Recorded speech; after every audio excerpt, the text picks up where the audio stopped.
الحمد لله الذي جعل الشمس والقمر بحسبان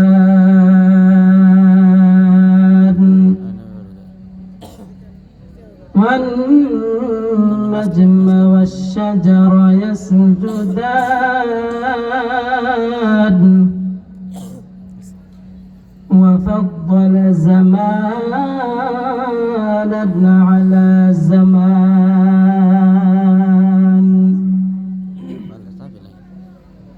كما فضل مكانا على مكان وإنسانا على إنسان ونشهد أن لا إله إلا الله وحده لا شريك له لا ضد له ولا ند له ولا مثل له ونشهد أن سيدنا وسندنا ومحبوبنا ومرشدنا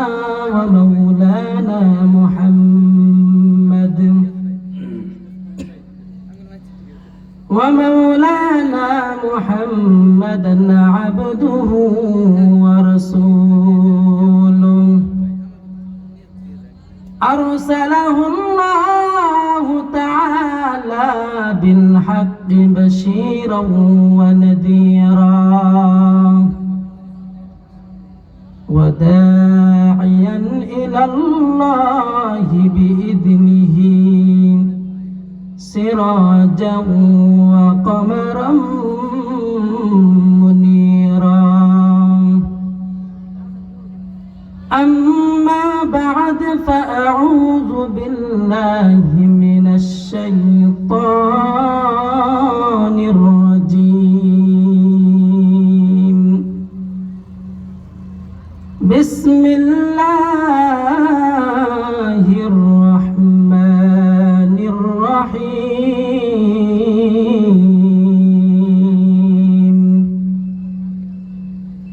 قل إن كنتم تحبون الله فاتبعوني يحببكم الله ويغفر لكم ذنوبكم والله غفور رحيم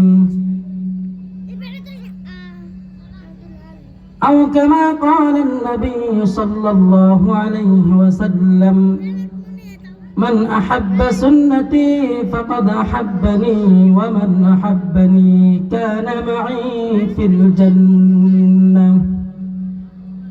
صدق الله مولانا العظيم وصدق رسوله النبي الكريم ونحن على ذلك من الشاهدين والشاكرين والذاكرين والحمد لله رب العالمين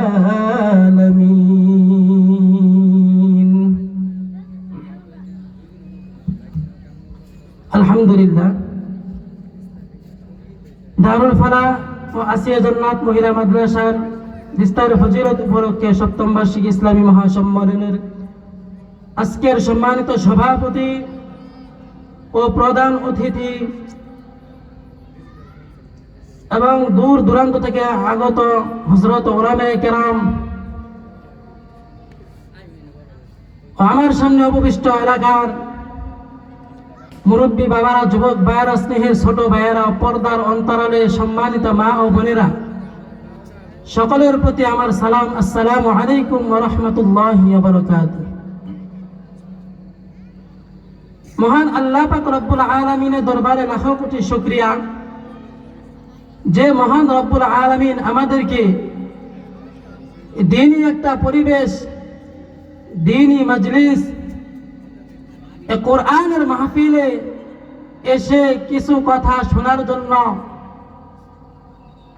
এসে বসার তৌফিক দান করেছেন, সেই মহান রব্বুল ইজ্জতের দরবারে আমরা শুকরিয়া জ্ঞাপন করি, বলি আলহামদুলিল্লাহ। এখনো যারা রাস্তাঘাটে ঘোরাফেরা করতেছেন, চায়ের দোকানে আড্ডা দিতেছেন, আমি সকলকে দৃষ্টি আকর্ষণ করে বলছি, আপনারা সকলেই মাহফিলের প্যান্ডেলে এসে বসে যান। আল্লাহ পাক রব্বুল আলামিন পবিত্র কোরআনুল কারীমের মধ্যে বলেছেন, কুল ইন কুনতুম তুহিব্বুনাল্লাহ ফাত্তাবিউনি ইউহিব্বুকুমুল্লাহ। আল্লাহ পাক রব্বুল আলামিন বলেছেন, হে বান্দা, তোমরা যদি আমি আল্লাহ তাআলাকে ভালোবাসতে চাও তাহলে আমার নবীকে তোমরা ভালোবাসো, মুহাব্বত করো। আর নবীকে যদি ভালোবাসতে হয় তাহলে নবীর সুন্নতগুলোকে আমাদেরকে আঁকড়িয়ে ধরতে হবে। এখন আমাদের ভিতর থেকে সুন্নত চলে গেছে, নবীর ভালোবাসা মুহাব্বত আমাদের কাছ থেকে চলে গেছে, এজন্য আমরা দূরে সরে গিয়েছি। কিন্তু আল্লাহ পাক রব্বুল আলামিন কি বলেছেন, আমাকে ভালোবাসতে চাইলে আমার রসুলকে মুহাব্বত করো, আর রসুলকে মুহাব্বত করার মাপকাঠি হলো রসুলের সুন্নাহ। কেমন ভালোবেসেছিলেন আকাবিরগণ। হযরত কাসেম নানুতুবি রহমাতুল্লাহি আলাইহি একদিন স্বপ্নের মাধ্যমে দেখতেছেন যে মসজিদে নববীর ভিতরে রাসূল আরবি সাল্লাল্লাহু আলাইহি ওয়াসাল্লাম বসে আছেন, স্বপ্নের মাধ্যমে দেখতেছেন।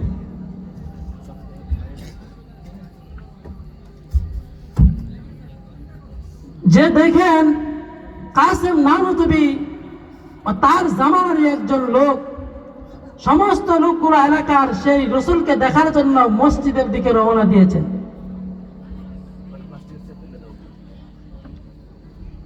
সম্মানিত ভাইরা আমার, কাসেম নানুতুবি স্বপ্নের মাধ্যমে দেখতেছেন এলাকার সমস্ত মানুষগুলা হযরত নবী করিম সাল্লাল্লাহু আলাইহি ওয়াসাল্লামকে দেখার জন্য যখন নাকি সকলেই মসজিদে নববীর দিকে রওনা দিয়েছেন, সকলের অন্তরের ভিতরে একটা ভালোবাসার উচ্ছ্বাস। রাসূল আকরাম সাল্লাল্লাহু আলাইহি ওয়াসাল্লামকে সকলেই দেখবেন। এমন সময় কাসেম নানুতুবি রহমাতুল্লাহি আলাইহি যাইতেছেন, সাথে আরো অনেক লোকজন যাইতেছেন।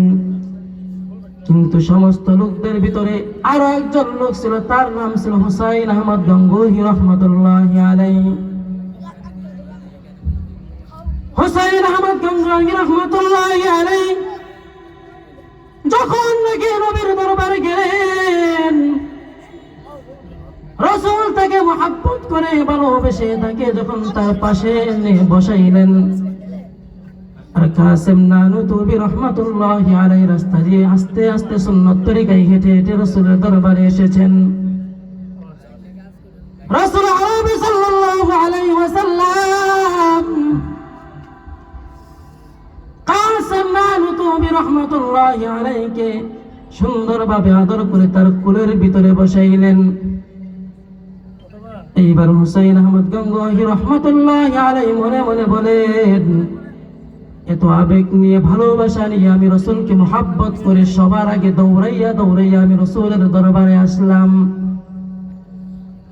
আমার তো রসুলের উরু মুবারকে বসার কথা, কিন্তু রসুল আমাকে তার উরু মুবারকে না বসাইয়া আমাকে তার পাশে বসায় রেখেছেন। আর কাসেম নানুতুবি রহমাতুল্লাহি আলাইহি তার কোলের মধ্যে বসাইছেন। তার মনের ভিতরে তুষের আগুন জ্বলে গেল। পরিশেষে হুসাইন আহমদ গঙ্গোহী রহমাতুল্লাহি আলাইহি রাসূল আরবি সাল্লাল্লাহু আলাইহি ওয়াসাল্লামকে ডাক দিয়ে বলতেছেন, আখিরি জামানার পয়গম্বর, আমি কি আপনাকে একটা প্রশ্ন করতে পারি? আখিরি জামানার পয়গম্বর ডাক দিয়ে বলে, হে গঙ্গোহী, বলো তোমার কি প্রশ্ন? হ্যাঁ আখিরি জামানার পয়গম্বর, বুক ভরা ভালোবাসা নিয়ে মুহাব্বত নিয়ে আপনাকে একটা নজর দেখার জন্য সবার আগে দৌড়াইয়া দৌড়াইয়া আপনার দরবারে আমি উপস্থিত হয়ে গেলাম। কিন্তু আপনি আমার স্থানটা দিলেন আপনার পাশে। আর কাসেম নানতবী সে আস্তে আস্তে হেঁটে হেঁটে সবার পরে আসলো, আর তাকে স্থানটা দিলেন আপনার উরু মুবারকে। ঘটনাটা কি আপনি আমাকে একটু খুলে বলেন। বিশ্বনবী আখির জামানার পয়গম্বর ডাক দিয়া বলে, হে জঙ্গি, তুমি এসেছো আমার দরবারে আবেগ নিয়ে, আবেগ মাখা ভালোবাসা নিয়ে তুমি আমার দরবারে এসেছো রে গঙ্গহি। কিন্তু কাসেম নানতবী রাহমাতুল্লাহি আলাইহি আমার দরবারে এসেছে তার মহাব্বত, আমার মহাব্বত ভালোবাসা নিয়ে, আমার সুন্নত নিয়ে। সে সুন্নত তরিকায় আমার দরবারে এসেছে, এই জন্য তার স্থানটা আমি দিয়ে দিয়েছি আমার উরু মুবারকে। আর তুমি আবেগ মাখা ভালোবাসা নিয়ে আমার দরবারে এসেছ, এই জন্য তোমার স্থানটা আমি দিয়েছি আমার পাশে। তাহলে দেখেন, কাসেম নানতবী রাহমাতুল্লাহি আলাইহি সুন্নাত তরিকায় হেঁটে হেঁটে রাসূলের দরবারে এসেছেন, পরে এসেছেন, তারপরেও তার স্থানটা দিয়েছেন রাসূলের উরু মুবারকে। আর হুসাইন আহমদ গঙ্গোহী রাহমাতুল্লাহি আলাইহি তিনি আবেগ মাখা ভালোবাসা নিয়ে সবার আগে দৌড়াইয়া এসেছেন, তার স্থানটা দিয়েছে তার পাশে। এর দ্বারা আমরা বুঝতে পারলাম, যদি আমরা ওই আবেগ মাখা ভালোবাসা রসুলের প্রতি দেখাই, তাহলে আমরা আল্লাহ তাআলাকে পাবো না। আমাদের পরিপূর্ণ সুন্নাহগুলো, রসুলের সুন্নাহগুলো আমাদের সকলকে আঁকড়িয়ে ধরতে হবে, ঠিক কিনা? আর যখনই আপনি রসুলের সুন্নাহর ভিতরে চলে আসবেন, আপনার ভিতরে আল্লাহ পাক রব্বুল আলামিনের হেদায়েতের নূর আসতে থাকবে। কেমন হেদায়েত? যাকে আল্লাহ পাক রব্বুল আলামিন ভালোবাসেন তাকেই হেদায়েত দান করেন, ঠিক কিনা? রাসূল আরবি সাল্লাল্লাহু আলাইহি ওয়াসাল্লাম মসজিদে নববীর ভিতরে বসে আছেন। 100 জন ইহুদি রাসূলের দরবারে আগমন করতেছে। পাশে হযরত ওমর বসা, উসমান বসা, আলী রাদিয়াল্লাহু তাআলা আনহু বসা। বলতেছেন, ইয়া রাসূলুল্লাহ, আপনি আমাকে অনুমতি দেন, ওই ইহুদিদের মাথাগুলো আমি এখনই দ্বিখণ্ডিত করে দিব। কিন্তু রাসূল বলতেছেন, ওমর শান্ত হও, ইজলিস, শান্ত হয়ে বসো, তাদেরকে আসতে দাও। 100 জন ইহুদি যখন মসজিদে নববীর বারান্দার ভিতরে আগমন করলেন, রাসূল আরবি সাল্লাল্লাহু আলাইহি ওয়াসাল্লামের চেহারা মুবারক দেখে তাদের অন্তরের ভিতরে কেমন যেন একটা ভীতি সঞ্চার হয়ে গেল। সুবহানাল্লাহ। 100 জন ইহুদি ডাক দিয়ে বলতেছেন, আইনা মুহাম্মদ, আইনা আব্দুল্লাহ ইবনে মুহাম্মদ। এখানে আব্দুল্লাহর বেটা মুহাম্মদ কে? এখানে আব্দুল্লাহর বেটা মুহাম্মদ কে? তাকে আমরা একটু দেখতে চাই।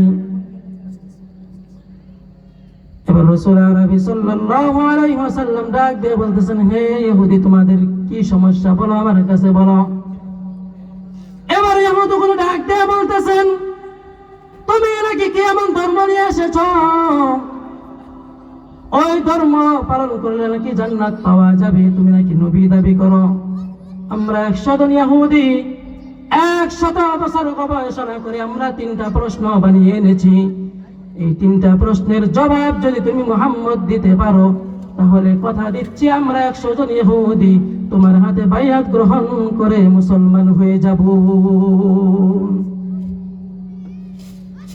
রাসূল নবী সাল্লাল্লাহু আলাইহি ওয়াসাল্লাম ডাক দিয়ে বলেন, হে ইহুদি, তোমাদের প্রশ্নগুলো আমার কাছে বলো। এবার ইহুদি ডাক দিয়ে বলতেছেন, হে মুহাম্মদ, আমাদের প্রথম নাম্বার প্রশ্ন হলো, দুনিয়ার জমিনের মধ্যে, দুনিয়ার দেশের মধ্যে এমন কোন দেশ আছে যে দেশের মধ্যে মানুষ কিছুদিন বসবাস করে, খাওয়া দাওয়াও করে, কিন্তু প্রস্রাব পায়খানা করে না? সেই দেশটার নাম কি? তুমি মুহাম্মদ আমাদেরকে বলে দাও। দ্বিতীয় নম্বর প্রশ্ন করলেন, হে মুহাম্মদ, ওই যে চন্দ্রের ভিতরে মাঝখানে একটা দাগ দেখা যায়, সেই দাগটা কিসের? তুমি মুহাম্মদ আমাদেরকে বলে দাও। তৃতীয় নম্বর প্রশ্ন হলো, দুনিয়ার জমিনের মধ্যে এমন কোন জায়গা আছে যে জায়গার ভিতরে মানুষ, যে জায়গার ভিতরে ওই সূর্যের আলো জীবনে একবার পড়েছিল আর কোনোদিন পড়বে না, সেই জায়গাটা কোন জায়গা তুমি মুহাম্মদ আমাদেরকে বলে দাও। এই তিনটা প্রশ্নের জবাব যদি তুমি আমাদেরকে বলে দিতে পারো, তাহলে আমরা 100 জন ইহুদি তোমার হাতে বাইয়াত গ্রহণ করে মুসলমান হয়ে যাব। এবার রাসূল আরবি সাল্লাল্লাহু আলাইহি ওয়াসাল্লাম ইহুদিদেরকে ডাকতে বলতেছেন, ইহুদি, তোমাদের যে প্রথম নাম্বার প্রশ্ন তোমরা বলেছিলা, দুনিয়ার জমিনের মধ্যে এমন কোন দেশ আছে যে দেশের মধ্যে মানুষ কিছুদিন বসবাস করে, খাওয়া দাওয়া করে, প্রসাব পায়খানা করে না?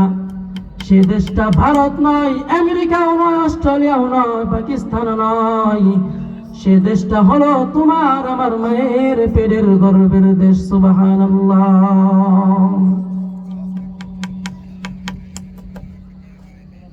দ্বিতীয় নম্বর যে প্রশ্ন তোমরা করেছিলাম, ওই যে আকাশের ভিতরে চন্দ্র দেখা যায়, ও চন্দ্রের মাঝখানে একটা দাগ রয়েছে, সেই দাগটা কিসের? হে ইহুদি, সমস্ত কাফের বাহিনী যখন আমাকে অবিশ্বাস করতে শুরু করলো, তারা যখন এক পর্যায়ে আমাকে প্রশ্ন করে ফেললো, হে মুহাম্মদ, তুমি যে নবী দাবি করো, ওই যে আকাশের ভিতরে যে চাঁদখানা দেখা যায়, ওই চাঁদটাকে যদি তুমি দ্বিখণ্ডিত করে দুনিয়ার জমিনের মধ্যে ফেলাইতে পারো, তাহলে আমরা বিশ্বাস করব যে তুমি আখেরি জামানার পয়গম্বর। ওই যে কাফের বাহিনী আমাকে বলেছিল যে আমি নবী যখন ওই চন্দ্রের দিকে শাহাদাত অঙ্গুলি দ্বারা ইশারা করেছিলাম, সাথে সাথে সেই চন্দ্রটা দু টুকরো হয়ে জমিনের মধ্যে পড়ে গিয়েছিল। সুবহানাল্লাহ। ওটা হলো আমি নবীজির মুজিজা।